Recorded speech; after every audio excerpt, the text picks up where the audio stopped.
To the UConn Huskies back on top in women's college basketball, winning their 12th NCAA title. Will, it was just dominance by UConn, led by Paige. Yeah, I mean, it was a huge win, 23-point win. That's the third biggest margin in championship history. Wow. How did they do it? Well, they had Paige Beckers, they had AZ Flood, they had Sarah Strong. It was a remarkable performance by the Huskies' best players. Beckers has won everything in college basketball. Player of the Year, three-time unanimous All-American, on down the list. All she needed to add to the resume was a national title. She actually only scored 17 points yesterday, which is not a huge number by her standards, but it was more than enough, and she will be the #1 pick in the WNBA draft. It's been such a journey for her. She missed a total of a season and a half in her career with injuries, and she shared an emotional moment with her coach this morning, who had something to say about his star player.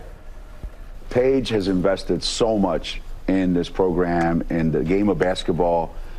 The emotions all just came pouring out, you know, and there wasn't a whole lot to say. There was just, I want to feel your emotion. I want you to feel mine, what you meant to me, you know, hopefully what we meant to you. And I just told her, I just said, I love you. And grudgingly, she said, I love you. So, you know, we got something accomplished. That was lovely. Our thanks to Coach Gino Auriemma, the legend, for joining GMA this morning. And a shout out to the duo of Sarah Strong and AZ Flood. They both had 24 points in the game. They're both expected to return to UConn next year, so they could run it back. Yeah, good. That's great news for UConn.